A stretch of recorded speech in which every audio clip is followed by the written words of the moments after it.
Illum se nintaqgħu ma' Rita Saliba, persuna kemm xejn avventuruża, ħatkun qed titlaq il-muntanja Aconcagua li hija l-iktar muntanja għolja f'South America u ovvjament qed tagħmel dan għal kawża tajba biex tgħin l-annimali. So ejjew miegħi biex insiru nafu l-istorja tagħha u għal xi iddeċidiet biex tagħmel lilna avventura.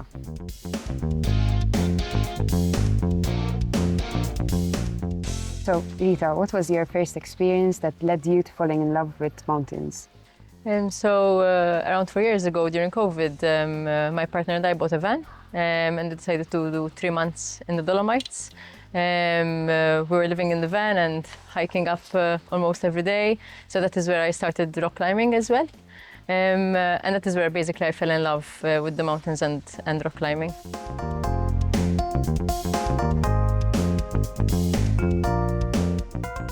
And what mountains have you climbed so far?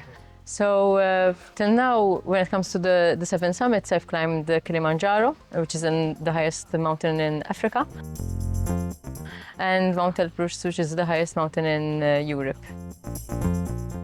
I've done other mountains across the Dolomites and also in Austria. I did the Glossnocker, which is the highest mountain in Austria as well. But usually, while on holiday, I like to hike up to around 3,500 meters of elevation. Okay, and what type of training do you go through to prepare yourself for such climbs?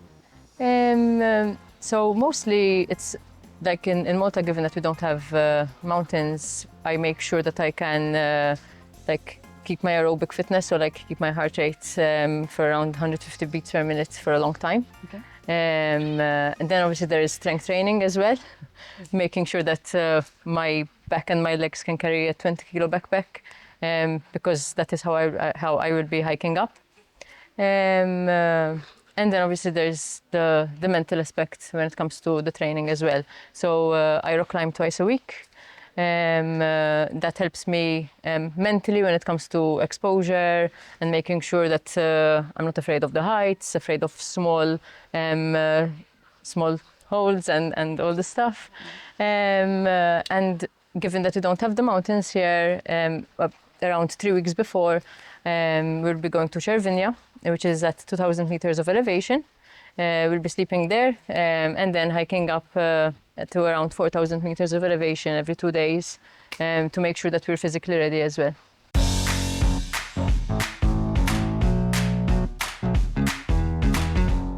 And so do you think the biggest challenge when climbing a mountain is mental or physical? I would say mental.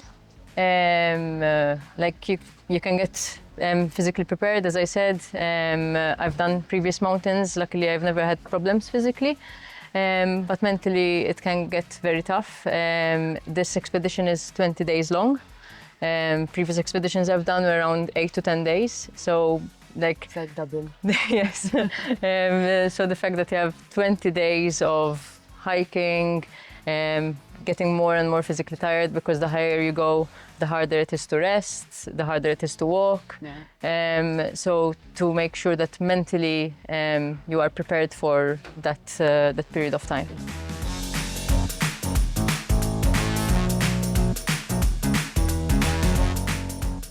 And while you're climbing, in what mental states do you find yourself at?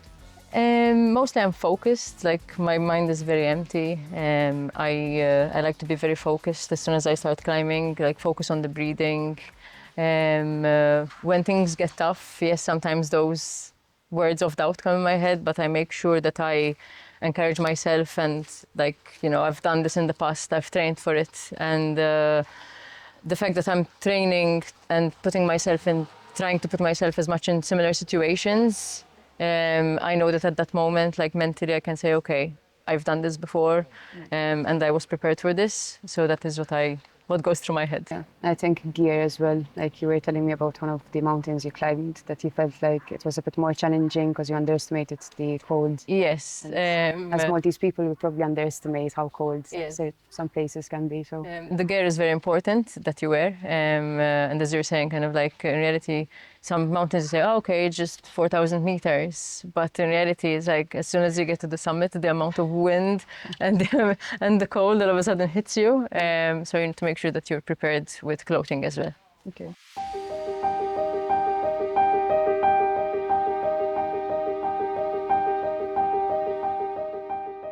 And you're doing this as a challenge for yourself, but also for a very good cause. Can you tell us more about the cause?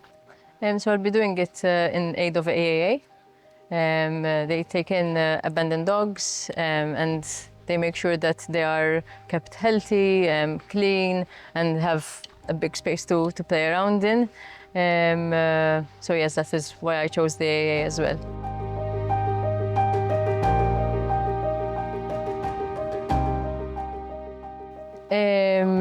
I also chose the AA in particular. I had a dog 2 years ago and he passed away, so there's a bit in his memory, and I feel like dogs and animals are our best friends, and in reality we should never abandon our best friends, so that is the reason why I'm doing this.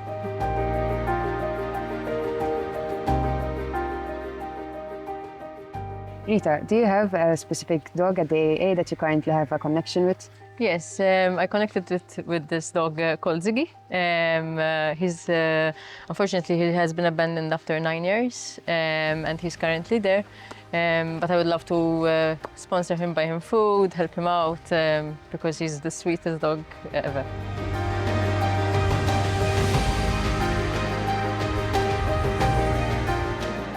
So Rita, where can we donate? So people can directly donate on the AA website. Also, they can donate on my ref tag, and they can also follow the journey on my Instagram, where there's all the information and more information how they can donate and about the AA as well. Okay. And what's your Instagram handle? Rita_Saliba_12. Thank you very much, Rita. Thank you.